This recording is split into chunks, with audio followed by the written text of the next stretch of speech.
Magandang hapon sa ating lahat at naritong ulat sa lagay ng panahon ngayong hapon ng Lunes, April 20, 2026.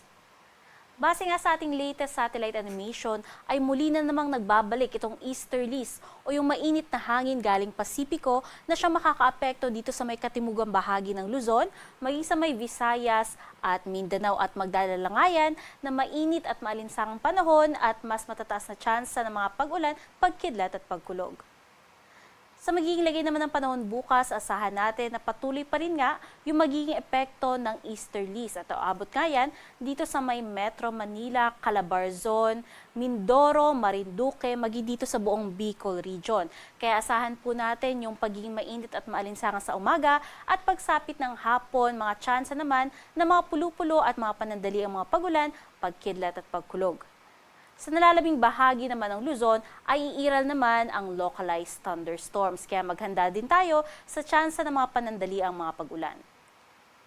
Agwat ang temperatura dito sa Tuguegarao, umaabot ng 24 to 36 degrees Celsius at dito naman sa Metro Manila, 24 to 34 degrees Celsius.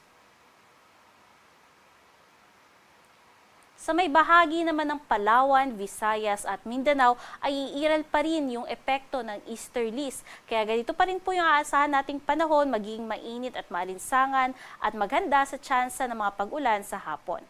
Temperatura nga dito sa may Puerto Princesa umaabot ng 25 to 33 degrees Celsius, samantalang dito naman sa Cebu o sa malaking bahagi ng Visayas umaabot ng 24 to 32 degrees Celsius. 25 to 34 degrees Celsius naman sa may Zamboanga at 24 to 35 degrees Celsius sa may Davao. Sa magiging kalagayan naman natin ating karagatan ay wala tayong nakataas na gale warning. Kaya malayang maglalayag lahat ng sasakyang pandagat. May katamtaman nga lamang yung mga pag-alon dito sa may Hilaga at silangang bahagi ng ating karagatan.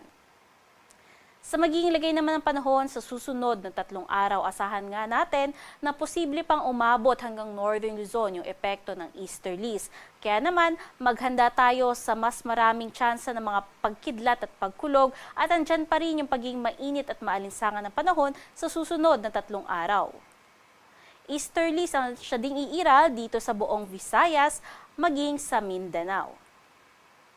Base naman sa ating tropical cyclone threat potential, mula ngayong araw hanggang sa huling linggo ng Abril ay maaaring merong posibleng mamuo na low pressure area o mababang tsansa na maging isang ganap na bagyo dito sa may silangang bahagi ng bansa, maaaring sa labas yan ng ating Philippine Area of Responsibility. Kaya naman, inaabisuhan natin yung ating mga kababayan na patuloy na tumutok dito sa Pag-asa hinggil nga sa mga posibilidad na mamuong low pressure area o bagyo.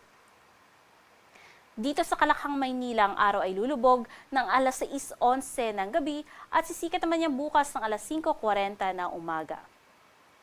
Manatiling may alam sa lagay ng panahon at bisitahin ang ating mga social media pages sa X, Facebook at Twitter or sa X, Facebook at YouTube at i-search lamang ang DOST Pag-asa.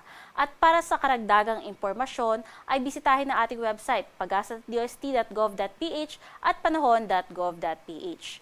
At yan ang latest mula dito sa Pag-asa Weather Forecasting Center. Charmaine Varilla, nag-uulat.